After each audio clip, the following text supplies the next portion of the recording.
آپ مجھے میری جان سے بھی زیادہ محبوب ہیں۔ تو آپ صلی اللہ علیہ وسلم نے فرمایا اے عمر اب تمہاری محبت کامل ہوئی ہے۔ ناظرین اکرام، کچھ روز کے لیے میں یہاں سے غیر حاضر تھا، اور آپ کو پتہ ہے کہ شہر دل نواز میں رحمت کائنات صلی اللہ علیہ وسلم کے قدمین پاک میں حاضری رہی، اور میں یقیناً کوئی دن ایسا نہیں تھا جس دن صبح نور کے اپنے ناظرین اور سامعین کو بھولا ہوں، ہر روز آپ کا سلام عرض کرتا رہا۔ ناظرین کرام، دنیا معرفت میں نسبت کو ایک خاص اہمیت حاصل ہے۔ نسبت سے ذرے آفتاب بن جاتے ہیں، اور خاک نشین جو ہیں فلک نشین ان پہ رش کیا کرتے ہیں۔ پاکوں کی نسبت جو ہے وہ یقیناً روحانی اور علمی عظمتوں کا باعث ہوا کرتی ہے، لیکن کچھ چنیدہ اور ایسے لوگ ہوتے ہیں، ایسی شخصیات ہوتی ہیں جو رب تعالیٰ کا انتخاب ہوتا ہے، اور قسام ازل ان کا انتخاب اس طرح فرماتے ہیں کہ ان کو پھر خدمت مصطفیٰ کا شرف حاصل ہونا ہوتا ہے۔ ناظرین کرام، ان کا ستارہ جب مقدر کا ستارہ چمکتا ہے تو پھر بعض اوقات وہ حبش سے ان کو اٹھا کر اور حجاز میں لے آتا ہے، اور پھر کالی رنگت والے لوگ جو ہوتے ہیں پھر سفید فام بھی ان کے رنگ پہ بھی ان کے مقام پہ بھی رش کیا کرتے ہیں۔ آج کی ہماری ممدوح ہستی یقیناً ان خوش بخت اور خوش بلند اور بلند بخت لوگوں میں سے ہے جن کو قربت مصطفیٰ بھی حاصل ہوئی، جن کو خدمت مصطفیٰ بھی حاصل ہوئی، اور اس سے بڑھ کر جن کو رحمت کونین صلی اللہ علیہ وسلم کی رضائی والدہ ہونے کا شرف حاصل ہوا۔ اللہ تعالیٰ نے ان کو ایسے مقامات عطا فرمائے ناظرین اکرام کہ ایک سپہ سالار، شوہر بھی ان کا سپہ سالار، اور ایسا سپہ سالار جس کو اللہ کے محبوب صلی اللہ علیہ وسلم نے مقرر فرمایا تھا، اور پھر ان کا بیٹا بھی سپہ سالار، اور شہید کی بیوہ اور ایک شہید کی والدہ ہونے کا شرف رہا۔ رحمت کونین صلی اللہ علیہ وسلم جب سپہ سالار تھے تو 3 غزوات تو ایسے تھے جن میں ان کو شامل ہونے کا اعزاز حاصل ہوا، اور ناظرین کرام یہ وہ ہستی تھی کہ جن کو احد میں بھی شامل ہونے کا موقع ملا، ان کو حنین کی بھی سعادت نصیب ہوئی، اور غزوہ خیبر میں بھی کہ مارکوں میں شریک رہیں، اور رحمت کونین صلی اللہ علیہ وسلم ان سے خوش مذاقی بھی فرما لیا کرتے تھے۔ اور جس خاتون کو رحمت کونین صلی اللہ علیہ وسلم اپنی والدہ فرمائیں اور کہیں کہ میرے جو اہل خانہ ہیں ان میں سے یہی اب باقی رہ گئی ہیں، ان کے شرف، ان کی عظمت کا اندازہ کون کر سکتا ہے؟ اور میں تو یہ سمجھتا ہوں کہ حضور رحمت کونین صلی اللہ علیہ وسلم کی ذات کی یہ محافظہ بھی تھیں کہ جب بچپن میں آپ صلی اللہ علیہ وسلم کی والدہ ماجدہ کا انتقال ہوا تو مدینہ سے مکہ کا سفر اللہ کے محبوب صلی اللہ علیہ وسلم کی حفاظت بھی کرتی رہیں، خدمت بھی کرتی رہیں، اور رحمت کونین صلی اللہ علیہ وسلم ان پہ کس قدر شفقت فرماتے تھے وہ سارے واقعات اور دلچسپ واقعات جو ہے وہ میرے اسکالر حضرات جو ہیں وہ آپ کے سامنے بیان کریں گے۔ اور حضور صلی اللہ علیہ وسلم کا ان سے تعلق یہ تھا کہ احد میں جب ایک بدبخت نے ان کو تیر مارا تھا، اور اس کے جواب میں رحمت کونین صلی اللہ علیہ وسلم نے خود سعد بن ابی وقاص کو تیر پکڑایا اور پھر اشارہ کیا کہ اس بدبخت کو تم تیر مارو، اور جب اس کو تیر لگ گیا تو حضور رحمت کونین صلی اللہ علیہ وسلم بہت خوش ہوئے تھے، مسکرائے تھے۔ آج اسی ہستی پاک کا ہم ذکر پاک کرتے ہیں۔ ناظرین کرام، سعادت کا تو ایک لمحہ بھی جن خوش نصیبوں کو حاصل ہو گیا حضور صلی اللہ علیہ وسلم کی ہم نشینی کا، وہ نجوم ہدایت، وہ نجم ہدایت بن جایا کرتا ہے، اور جن کو میں کہوں کہ جو ہے وہ کرنے سعادت میسر آ جائے، ان کے مقدر کا کون اندازہ کر سکتا ہے؟ یہ انہی ہستیوں میں سے ہستی ہیں حضرت ام ایمن رضی اللہ تعالی عنہا، رحمت کونین صلی اللہ علیہ وسلم کی رضائی والدہ، ساری عمر خدمت مصطفیٰ صلی اللہ علیہ وسلم بسر کی، اور یہی وجہ تھی کہ پھر خلفائے راشدین بھی ان کا کتنا احترام کرتے تھے۔ یہ آج ہم آپ کو تفصیل سے واقعات سنائیں گے، اور میری تو حالت آج یہ ہے، یہ ان کا کرم ہی ہے کہ میں پروگرام کر رہا ہوں، ورنہ وہ جو مولانا حسن رضا خان نے کہا تھا کہ مر کے جیتے ہیں جو ان کے در پہ جاتے ہیں حسن، اور جی کے مرتے ہیں جو آتے ہیں مدینہ چھوڑ کر۔ مدینہ منورہ سے جب میں رخصت ہو رہا تھا تو میں بار بار گنبد خضرا کی طرف دیکھتا اور کہتا کہ گنبد خضرا خدا تجھ کو سلامت رکھے، دیکھ لیتے ہیں تجھے پیاس بجھا لیتے ہیں، بس مدینہ سے لوٹنا کسی عاشق سے پوچھئے، ایسا ہے جیسے روح بدن سے گزر گئی۔ ناظرین کرام، وہ لمحات اور ان لمحات کے کیف میں ابھی تک میں تو گم ہوں۔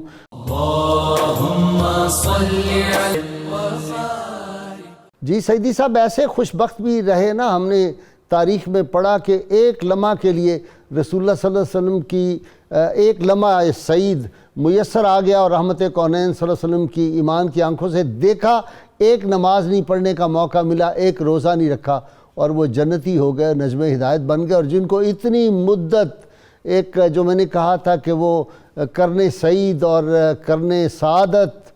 جن کو اور کرنے برکت جن کو حاصل رہی، ان کا کیا مقام؟ تعارف سیدہ پاک کا۔ جی سیدہ ام ایمن رضی اللہ تعالیٰ عنہ کا میں نے کہا تعارف۔ بسم اللہ الرحمن الرحیم، نحمدہ ونصلی ونسلم علی رسولہ الکریم۔ محترم غازی صاحب، سب سے پہلے تو آپ کو مبارک ہو حرمین شریفین کی حاضری کی سعادت اور طواف گنبد خضرا جو نظروں سے آپ نے کیا، اور طواف بیت اللہ شریف۔ بہت شکریہ۔ جب لوٹ کے آؤں گا مدینے کے سفر سے، میں کیسا لگوں گا، میرا گھر کیسا لگے گا۔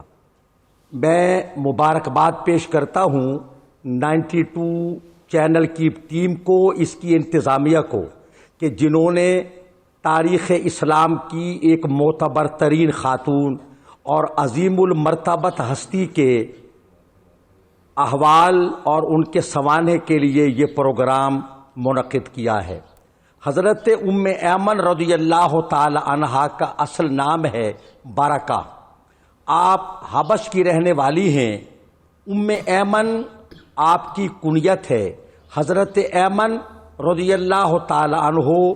آپ کے لخت جگر ہیں، اور آپ کے خاوند حضرت عبید ہیں رضی اللہ عنہ۔ اور یہ کتنی بڑی سعادت ہے کہ حضرت ام ایمن ان خوش قسمت افراد میں شامل ہیں جنہیں پہلے قبول اسلام کی سعادت حاصل ہوئی، حلقہ بگوش اسلام ہوئی۔ آپ پہلے سیدنا حضرت عبداللہ رضی اللہ تعالی عنہ کی کنیز تھیں۔ ان کے وصال کے بعد ملکہ عالم،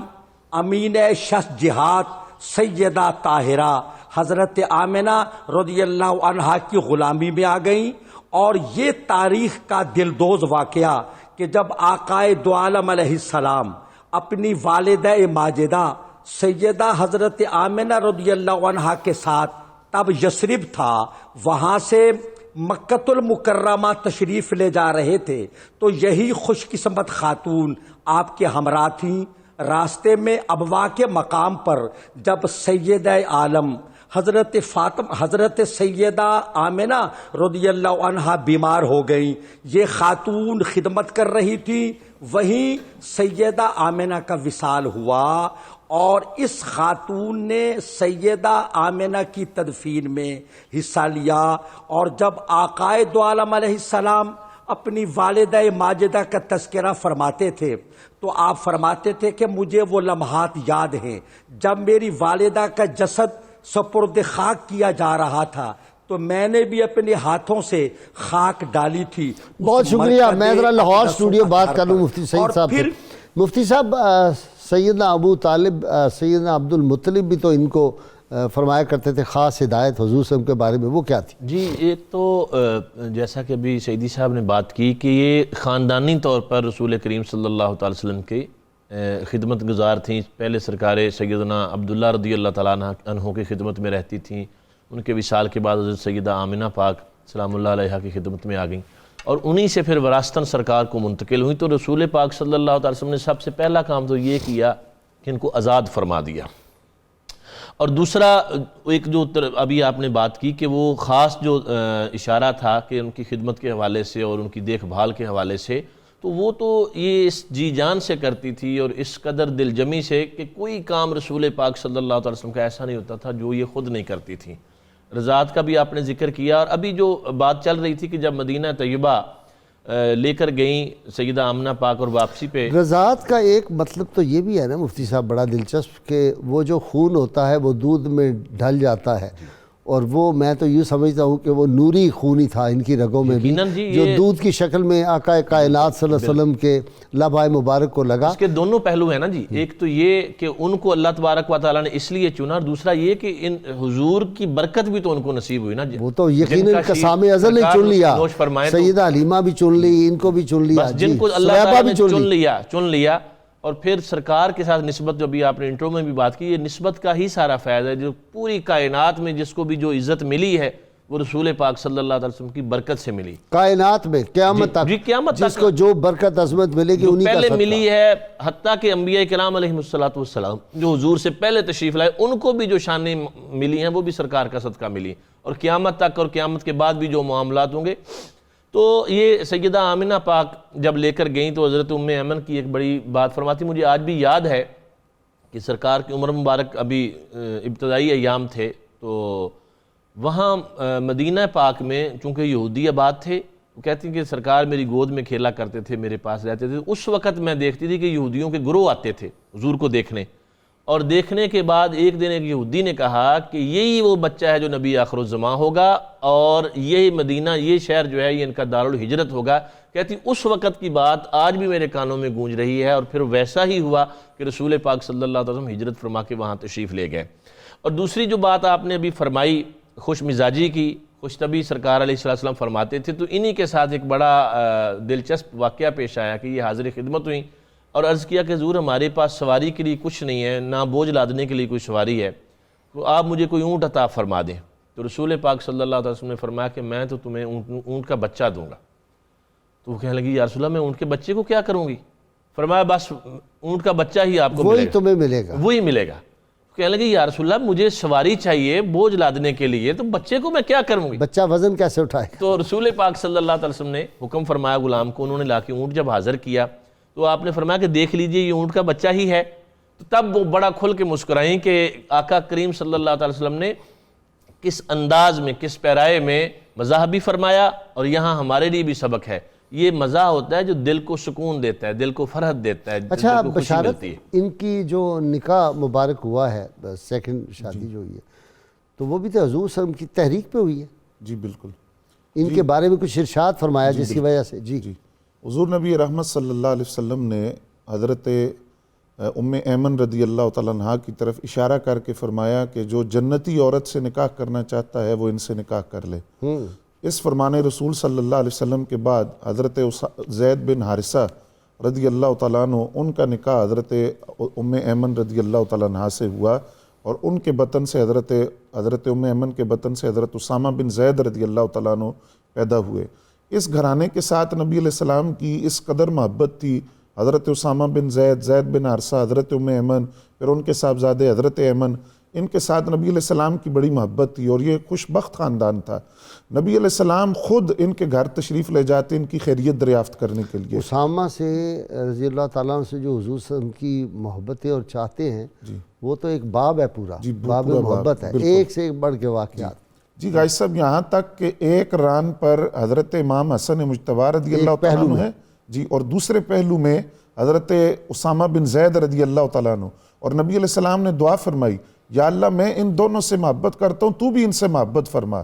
اور پھر ان کے گھر آپ خود تشریف لے جاتے، خیریت دریافت کرتے، ضروریات کا خیال رکھتے، ضروری اشیاء ان کے گھر بھیجتے، یہاں تک کہ ایک مرتبہ جب یہ تشریف لائیں تو حاضر ہوئیں تو نبی علیہ السلام اٹھ کر کھڑے ہوئے اور اپنی چادر اتھر کو بچھا کر فرمایا امی بعد امی، یہ میری ماں کے بعد میری ماں ہیں۔ اور پھر حضور صلی اللہ علیہ وسلم نے فرمایا، جیسے آپ نے انٹرو میں اشارہ کیا، کہ میرے گھر والوں میں سے یہ باقی ہیں۔ اس کی وجہ یہ ہے کہ اس خاندان بنو ہاشم کے اکثر جو بزرگ افراد تھے ان کا وصال انہوں نے دیکھا، ان کی زیارت انہوں نے کی تھی۔ حضور نبی رحمت صلی اللہ علیہ وسلم کے بعد حضور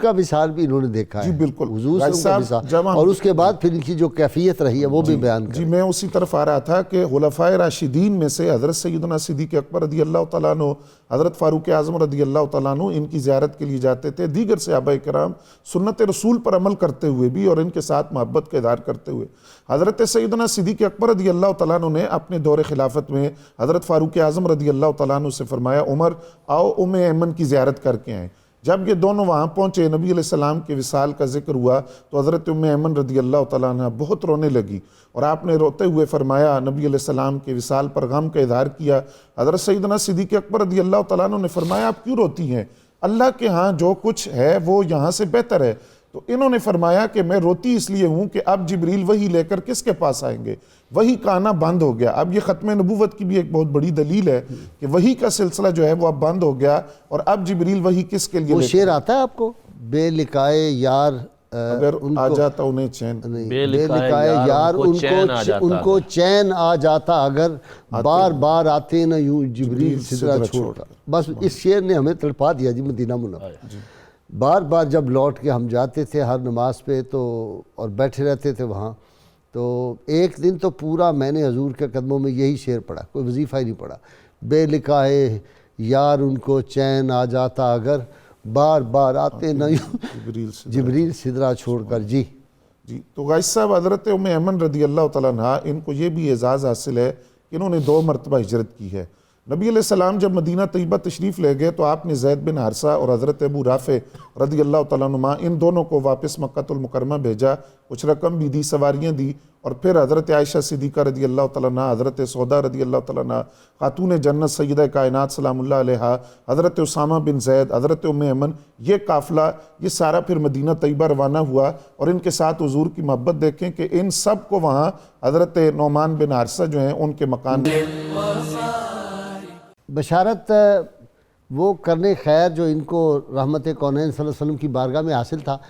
جب سیدنا زید شہید ہو گئے تھے جنگ موتا میں، تو آپ صلی اللہ علیہ وسلم نے ان کی بیٹی تھی جن کو اٹھایا، اور آپ صلی اللہ علیہ وسلم بہت آپ دیدہ ہوئے، ان کو بار بار آپ چومتے تھے، تو انہوں نے کہا یا رسول اللہ مجھے لگتا ہے کہ میرے والد شہید ہو گئے، آپ مجھے اتنا پیار کر رہے ہیں، تو آپ صلی اللہ علیہ وسلم ان کو گود میں اٹھا کے لائے تھے ساتھ۔ جی غائث صاحب، حضرت ام ایمن رضی اللہ تعالیٰ عنہ اور ان کی جو گھرانہ تھا، اس کے ساتھ نبی علیہ السلام کی محبت چونکہ کئی مظاہر روایات میں موجود ہیں۔ غزوات کا ذکر آپ نے کیا، غزوہ احد میں شریک ہوئیں، وہاں یہ تیر اٹھا اٹھا کر مجاہدین کو دیتی تھی، حالانکہ وہاں روایات میں موجود ہے کہ عمر بہت زیادہ تھی آپ کی، اس کے باوجود شریک ہوئیں، جس طرح حضرت ام سلیم، حضرت ام عمارہ، حضرت عائشہ صدیقہ رضی اللہ تعالیٰ عنہ، لیکن جسم کی بڑی مضبوط تھی۔ جی بالکل، پانی پلاتی تھی، زخموں پر مرہم مٹی کرتی تھی۔ پھر غزوہ خیبر میں شریک ہوئیں، وہاں حضور صلی اللہ علیہ وسلم نے صحابیات کو جو شریک ہوئی تھی غزوہ خیبر میں یمنی چادریں اور کچھ دراہم تحفے میں دیے۔ حضور صلی اللہ علیہ وسلم کے دست کرم سے وہ طائف وصول کرنے والوں میں حضرت ام ایمن رضی اللہ تعالیٰ عنہ بھی شامل تھی۔ میں یہاں حضرت اسامہ بن زید رضی اللہ تعالیٰ عنہ کی اپنی والدہ کے ساتھ محبت کا ایک واقعہ عرض کرنا چاہوں گا۔ حضرت عثمان غنی رضی اللہ تعالیٰ عنہ کے دور میں ان کا وصال ہوا، اس دور کے اندر کھجوروں کے جو درخت تھے ان کی قیمت بہت زیادہ ہو گئی، بہت مہنگی ہو گئی کھجوریں مارکیٹ کے اندر۔ تو اس موقع پر حضرت اسامہ بن زید نے کھجور کے ایک درخت کاٹ دیا، لوگوں نے بڑا تعجب کیا۔ نہیں کاٹا نہیں تھا، وہ اس کی جو جڑ تھی نیچے سے اس کا گدا نکالا تھا، تو ظاہر اس سے درخت کو نقصان ہوتا ہے۔ تو وہ لوگوں نے اس پر تعجب کا اظہار کیا کہ اس وقت جب کھجوروں کی قیمت بہت زیادہ ہے، اور تو آپ نے اس وقت جو درخت کا جو جڑ تھی وہ کاٹ دی، تو آپ نے فرمایا کہ میری والدہ کو یہ جو گدا ہے بہت پسند ہے، وہ اگر حکم کرتی تو میں اور درخت بھی کاٹ دیتا۔ تو حضرت اسامہ بن زید رضی اللہ تعالیٰ عنہ کی اپنی والدہ کے ساتھ محبت کہ وہ اگر مجھے حکم دیتی تو میں اس سے بڑھ کر کرتا، تو ان کی چونکہ رضا تھی، ان کی پسندیدہ چیز ہے، تو یہ درخت میں نے ان کی محبت پہ قربان کیا۔ دوسری بات، نبی علیہ السلام کا ان کی زیارت کے لیے جانا یہ ایک نسبتوں کا تعلق بھی ہے، اور پھر ایک پیغام بھی تھا کہ جو خاندان کے لوگ ہوتے ہیں جن کے ساتھ محبت کا ایک رشتہ ہوتا ہے، اس تعلق کو توڑنا نہیں چاہیے۔ ابو بکر موصلی رحمۃ اللہ علیہ 12 سال حضرت سیدہ زینب بنت علی کے مزار پر حاضری دیتے رہے۔ وہ فرماتے ہیں ایک دن جب میں حاضر ہوا تو میں اندر نہیں جاتا تھا، باہر دروازے پر حاضری دے کر آ جاتا۔ تو ایک دن خواب میں تشریف لائیں حضرت سیدہ زینب بنت علی سلام اللہ علیہ، آپ نے مجھے فرمایا کہ میرے بیٹے اللہ تیرے شرم و حیا اور ادب کو اور زیادہ کرے۔ تم جانتے ہو کہ نبی علیہ السلام حضرت ام ایمن کی زیارت کے لیے جایا کرتے تھے۔ یہاں بڑا پر لطف نقطہ جو ہے وہ محدثین نے لکھا اور سیرت نگاروں نے، وہ کہتے ہیں کہ وہ تو حاضری دے رہے تھے مزار پر، اور حضرت سیدہ زینب بنت علی جس چیز کی طرف اشارہ کر رہی تھی تو حضور تو ان کی حیات طیبہ میں جاتے تھے، تو یہ اشارہ تھا اس بات کی طرف کہ مزار پہ آنا اسی طرح ہے جس طرح کوئی شخص کسی کی زندگی میں اس کے پاس جا کر اس سے ملاقات کرتا ہے۔ جی سیدی صاحب، جب آپ رحمت کونین صلی اللہ علیہ وسلم فتح مکہ کے موقع پر داخل ہوئے ہیں کعبۃ اللہ میں، تو آپ کو پتہ ہے نا سیدنا بلال تھے آپ کے ساتھ، اور ایک جو تھے وہ اسامہ بن زید تھے، اور خطبہ اب جو تھا حجۃ الوداع کے موقع پر بھی وہ جو قافلہ لیٹ ہو گیا تھا، آپ کے ذہن میں ہوگا، یعنی اس خاندان سے محبت کی بات کر رہا ہوں۔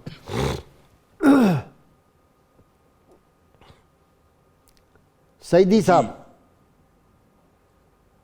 آواز جاری؟ جی حضرت اسامہ بن زید رضی اللہ تعالیٰ عنہ سے تو سرکار بڑی محبت فرماتے تھے۔ اچھا پھر یہ اتفاق دیکھیں، حضرت بلال حبشی کا تذکر آپ نے فرمایا، وہ بھی حبشی ہیں، اور حضرت ام ایمن رضی اللہ تعالیٰ عنہا بھی حبش سے آپ کا تعلق ہے۔ ایک موقع پر جب ایک شخص نے کسی دوسرے کو کہا اے کالی ماں کے بیٹے، تو چہرہ نبوت پر جلال آیا اور فرمایا یہ کیا عہد جاہلیت کی باتیں لے کر بیٹھے ہو؟ محمد عربی علیہ السلام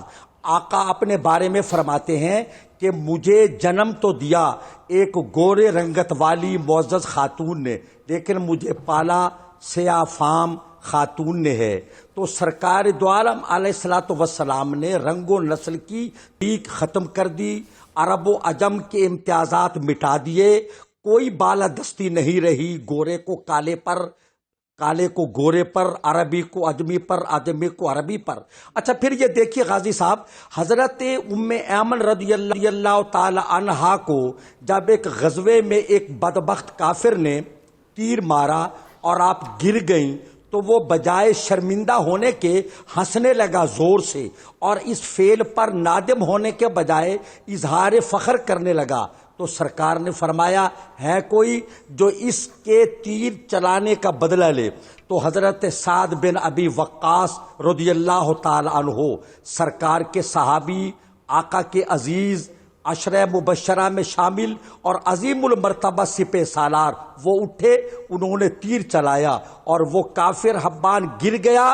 حضرت سرکار بہت خوش ہوئے اور اس فعل سعد بن ابی وقاص پر اظہار مسرت فرمایا۔ جی مفتی سعید صاحب کی طرف آ رہا ہوں۔ جی مفتی صاحب، وہ کیا ہے قیافہ شناس والی بات کہ کسی نے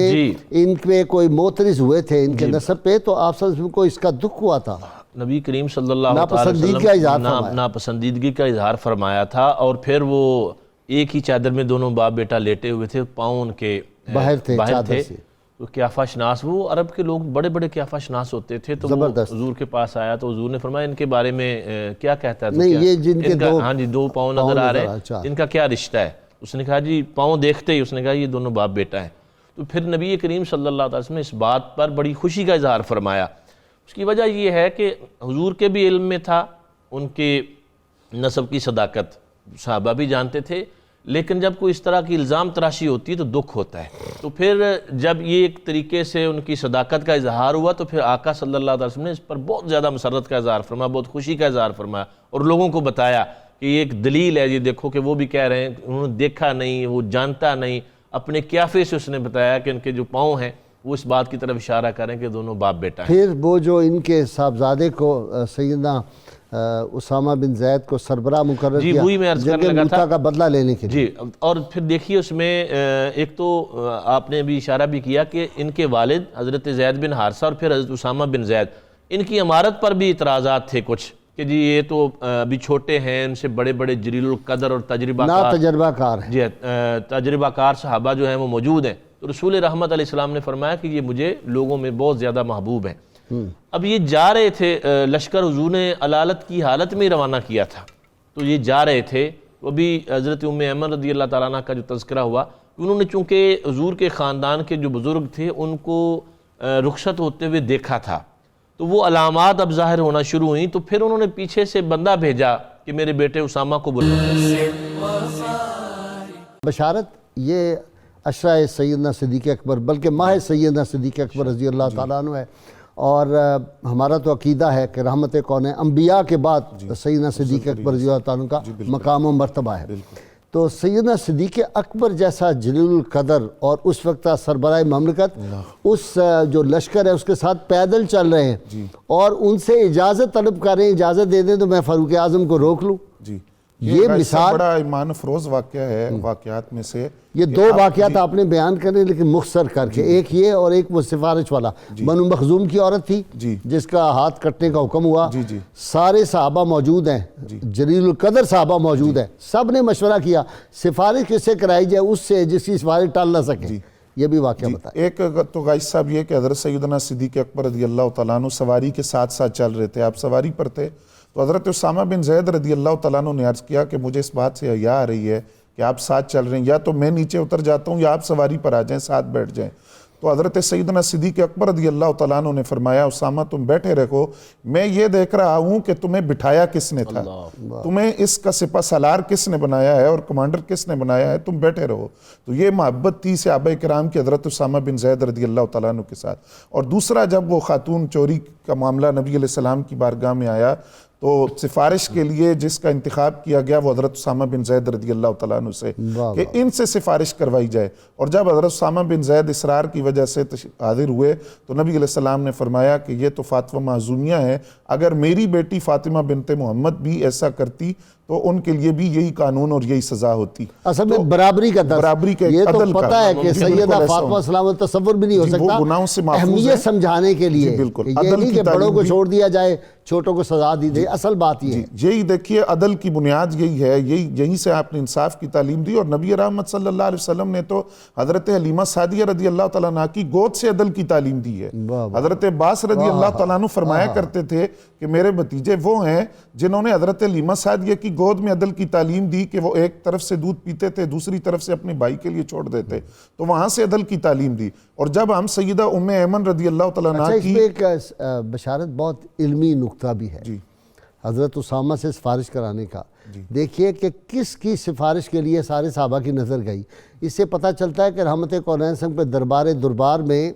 رنگ, نسل, بڑا خاندان, چھوٹا خاندان یہ نہیں دیکھا جاتا تھا, وہ دیکھا جاتا تھا کہ رسول اللہ صلی اللہ علیہ وسلم کے قریب کون ہے, غلاموں کو کتنی اہمیت دے دی ہے. جی غائز صاحب اس میں دیکھیے یہ بات بھی ہے کہ جتنے حضرات جو یمن سے, حبش سے, روم سے آئے تھے ان کو نبی علیہ السلام نے ایسے ایسے اعزازات دیے. حضرت سلمان فارسی کے بارے میں فرمایا یہ میرے اہل بیت سے ہیں, ان کو بھی. اور حضرت بلال حبشی رضی اللہ تعالیٰ عنہ کو کعبۃ اللہ کی چھت پر کھڑے ہو کر اذان دینے کو حکم دیا. صہیب رومی رضی اللہ تعالیٰ عنہ جب حاضر ہوئے, روم سے تھے لیکن جب حاضر ہوئے تو نبی علیہ السلام نے ان کا استقبال کیا اور فرمایا مجھے جبریل نے خبر دی ہے تم ایسی تجارت کر کے آئے ہو جس میں نفع ہی نفع ہے. تو ان تمام پھر حضرت ام ایمن, اسامہ بن زید, صہیب سارا کچھ انہوں نے چھین لیا تھا نا,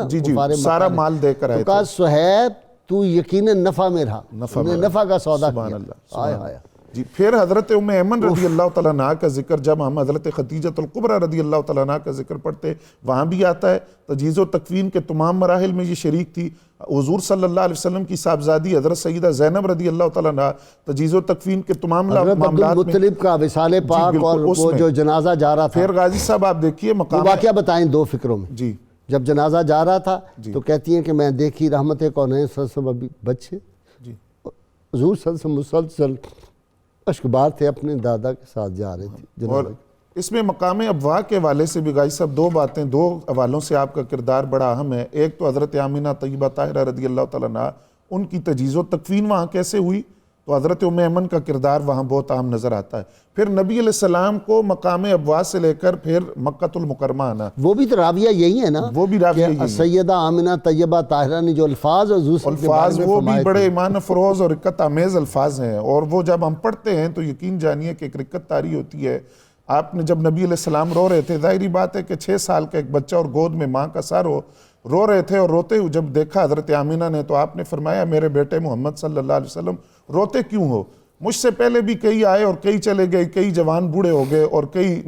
نئی چیزیں پرانی ہو گئی, میں بھی دنیا سے جا رہی ہوں لیکن اس اطمینان کے ساتھ جا رہی ہوں کہ میں نے ایسا طیب اور طاہر بیٹا کائنات کو دیا ہے, جب تک اس بیٹے کا ذکر ہوگا اس ماں کا ذکر بھی ہوتا رہے گا. آفتاب بن کے چمکو گے تم دنیا میں. بعد روایات کے اندر یہ ذکر ہے کہ حضرت سیدہ ام ایمن رضی اللہ تعالیٰ عنہ کو وصیت کی حضرت آمینہ طیبہ طاہرہ نے کہ میرے بیٹے کا خیال اس طرح کرنا جس طرح میں نے ان کا خیال کیا تھا, ان کے لباس کا, ان کے خوراک کا. اور حقیقت یہ ہے کہ سیدہ ام ایمن نے ماں بن کر دکھایا, اسی لیے تو زبان رسالت سے امی بعد امی کا خطاب دیا گیا. کوئی اور حدیث پاک اگر ذہن میں ہو, ایک انہوں نے بیان فرمائی روٹی والی. حضرت خاتون جنت رضی اللہ تعالیٰ عنہ کا جب نکاح ہوا تو اس موقع پر بھی آپ شریک تھیں, تمام معاملات میں آپ کو ذمہ داری دی گئی، اور پھر حضرت علی المرتضیٰ کے گھر تک جو رخصتی کا مرحلہ تھا اس میں بھی آپ شریک تھی۔ وہاں جب ایک خاندان کی شادی آپ نے دیکھی جس پر بہت سارے چھوارے یا اس طرح چیزیں لٹائی گئیں، تو آپ نے عرض کہ یا رسول اللہ صلی اللہ علیہ وسلم یہ یہاں بہت سارا سامان لٹایا جا رہا ہے شادی پر، تو حضرت خاتون جنت کی شادی پر ایسا نہیں ہوا، مجھے اس بات کا دکھ ہے کہ وہ اس طرح شادی پر یہ چیزیں نہیں تھی۔ وہاں نبی علیہ السلام نے ان سے فرمایا کہ اے ام ایمن پریشان نہ ہو، کیونکہ خاتون جنت کی شادی پر جو کچھ میں نے دیکھا ہے وہ اور کسی نے نہیں دیکھا، کہ وہ شادی تو پہلے آسمانوں پر ہو چکی تھی اور فرشتوں کی بارات اس شادی میں شریک تھی، اور جنت کے اندر اس شادی کی شجر طوبہ سے جی بالکل وہ جو ہیرے جواہرات وہ لٹائے جا رہے، قیامت تک لٹائے جاتے رہے، قیامت تک۔ اور اس شادی کے بارے میں آپ نے فرمایا کہ اس شادی میں جو فرشتے شریک ہوئے اور آسمان پر خوشیاں منائی گئی اس شادی کی، تو اللہ تعالیٰ نے میری بیٹی کی شادی کے موقع پر جس طرح فرشتوں کے ذریعے خوشی کا اظہار کیا ہے کہ اس کے باراتی بھی فرشتے تھے اور ساتھ چل رہے تھے فرشتے، تو فرمایا کہ یہ خوشی جو ہے اس خوشی سے بڑھ کر ہے، اور وہ سامان راحت جو اللہ نے اس نکاح کے رخصتی کے موقع پر دیا وہ اس سے بہت بہتر ہے۔ تو یہ بات غازی صاحب حضرت ام ایمن رضی اللہ تعالیٰ عنہ کے ساتھ محبت سے یہ بات بھی پتہ چلی نسبت کے حوالے سے کہ رنگ، نسل، زبان، قبیلے کا فرق وہاں مٹ گیا، وہاں دلوں کی محبت دیکھی گئی کہ حضرت بلال حبشی آئے تو حضرت فاروق اعظم رضی اللہ تعالیٰ عنہ ان کو ہمارے سردار کہہ کر مخاطب کرے، مصطفیٰ کے پہلے پہلے پیار کی باتیں کریں، سید کونین کی باتیں کریں اور مصطفیٰ کے پہلے پہلے پیار کی باتیں کریں۔ ابھی علامہ بشارت صاحب نے ایک بڑی پیاری بات کی، اس سے مجھے ایک نکتہ ذہن میں آیا، ایک نہیں ساری باتیں پیاری، میں جو نکتہ بیان کر لوں اس سے، ویسے تو ماشاءاللہ سرکار اور آل پاک صحاب اور آپ کے خدام کا ذکر ہو تو وہ تو ہر لمحہ، کہ حضرت اسامہ بن زید رضی اللہ تعالیٰ عنہ کے لیے جو حضرت صدیق اکبر نے فرمایا کہ میں یہ دیکھ رہا ہوں کہ تمہیں بٹھایا کس نے، اب یہ دیکھنے والی بات تو ہے کہ حضرت اکبر کو مسلح پہ کس نے کھڑا کیا ہے، ان کو خلافت اور پھر یہ امامت کس نے سونپی ہے۔ تو جب حضرت صدیق اکبر رضی اللہ تعالیٰ عنہ حضرت اسامہ جو غلام تھے یعنی حبشہ سے آئے ہوئے، تو ان کی اتنی تکریم کر رہے ہیں، تو ان کی بات کے بارے میں اس قدر وہ حساس ہیں، تو ہمیں بھی تو سوچنا چاہیے کہ حضرت صدیق اکبر رضی اللہ تعالیٰ عنہ کے بارے میں بعض لوگ ایسے بے احتیاطی کرتے ہیں اور زبان درازی کرتے ہیں، اس طرح کے جملے بولتے ہیں کہ ان کے دربار میں انصاف نہیں تھا ملتا۔ سیدنا علی المرتضیٰ شیر خدا کا ارشاد کہ جو سیدنا صدیق اکبر اور عمر فاروق کے بارے میں بغض رکھتا ہے اس سینے میں میری محبت نہیں ہو سکتی، بالکل، اور مولا یہ علی ان کو فرمایا کہ میرے پاس جنت کا ٹکٹ ہوگا قیامت کے روز اور اس کو دوں گا جو صدیق اکبر آپ کا احترام اور عزت کرتا یہ تو ہوگا۔ بڑی تھوڑا سا میں عرض کروں، نبی پاک صلی اللہ علیہ وسلم کے یہ دونوں جو پیارے صحابی تھے، ان کی محبت کا یہ عالم تھا کہ حضرت سرکار سیدنا صدیق اکبر رضی اللہ تعالیٰ عنہ نے مولا مرتضیٰ کی طرف دیکھ کر مسکرانا شروع کر دی، تو پوچھا کہ آپ کیوں مسکرا رہے ہیں؟ کہا جی اس لیے مسکرا رہا ہوں کہ میں نے حضور سے سنا کہ جنت میں وہ شخص جائے گا کہ جس کے پاسپورٹ پہ مور علی لگائیں گے، تو وہ آگے سے مسکرانے لگا۔ کہا آپ کیوں مسکرا رہے ہیں؟ کہا مجھے حضور نے فرمایا تھا کہ مور اسی کے پاسپورٹ پہ لگے گی جس کے دل میں صدیق کی محبت ہوگی۔ اور اکیلے راوی ہیں کہ علی کے چہرے کو دیکھنا عبادت ہے، اگر محبت نہ ہوتی تو اس حدیث کو چھپا جاتے ہیں۔ اس میں ایک لطف کی بات اور بھی ہے کہ اس کی ایک راویہ سیدہ عائشہ صدیقہ رضی اللہ تعالیٰ عنہ بھی ہیں، یعنی باپ اور بیٹی دونوں۔ باپ نے بیٹی کو بتایا نا جی، اصل راوی تو وہ ہیں، اگر ان کے محبت نہ ہوتی تو اتنی بڑی بات کیا جاتی۔ میں تو یہاں تک عرض کرتا ہوں کہ مولا علی شیر خدا رضی اللہ تعالیٰ عنہ نے قسم کھا کر یہ ارشاد فرمایا کہ صدیق کو صدیق آسمانوں سے عطا کیا گیا یہ نام صدیق، تو یہ وہاں تو محبت کا یہ عالم ہے کہ ایک دوسرے کی تعریفیں ہوتی ہیں، ایک دوسرے کے لیے جگہ خالی کی جاتی ہے اور احترام اور پیار کا رشتہ ہے۔ جی بہت شکریہ جی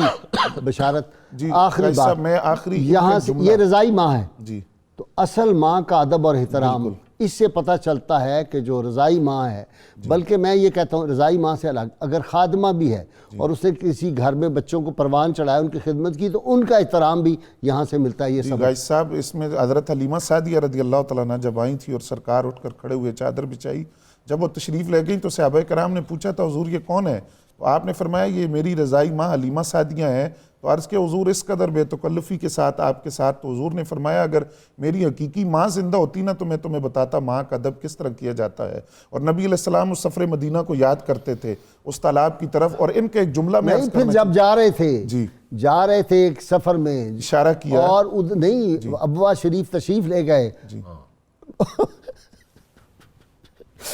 اور سیدہ آمنہ کی قبر انور سے لپٹ کے حضور جو پھر روئے ہیں، اور آپ نے وہ کہا مجھے وہ سارے منظر یاد آتے ہیں۔ بالکل آپ اس پانی کے تالاب کی طرف اشارہ کر کے فرماتے یہاں میری ماں نے مجھے نہلایا تھا، یہاں میں اپنے دوست کے ساتھ کھیلا کرتا تھا، بالکل حضور صلی اللہ علیہ وسلم کو یاد تھا۔ ایک جملہ آخری آپ کا عرض کروں گا، حضرت عمر فاروق رضی اللہ تعالیٰ عنہ کے وصال پر آپ نے کہا تھا حضرت سیدہ ام ایمن نے آج اسلام کمزور ہو گیا۔ آپ کا بہت شکریہ جی مفتی صاحب، آپ کا بھی، سعیدی صاحب آپ کا بھی بہت شکریہ۔ ناظرین کرام، کتاب الشفا سے یہ دل کی تیز دھڑکن کا علاج ہے جی۔ اگر کسی شخص کے دل کی دھڑکن تیز ہو تو کوئی دوسرا شخص 3 بار سورہ رحمان پڑھ کر پانی پر دم کرے اور وہ پانی مریض کو پلائیں، اور یہ عمل 6 دن تک جاری رکھیں۔ شرط یہ ہے بالآخر کوئی بھی درود پاک جو آپ کو آتا وہ ضرور پڑھیں۔ حضرت شاہ عبداللطیف بٹائی رحمۃ اللہ علیہ فرماتے ہیں انسان کی عظمت کا معیار یہ ہے کہ وہ کس قبیلہ سے تعلق رکھتا ہے، بلکہ انسان کی عظمت کا معیار یہ نہیں کہ وہ کس قبیلہ سے تعلق رکھتا ہے، بلکہ انسان کی عظمت کا معیار یہ ہے کہ وہ لوگوں کے کس قدر کام آتا ہے۔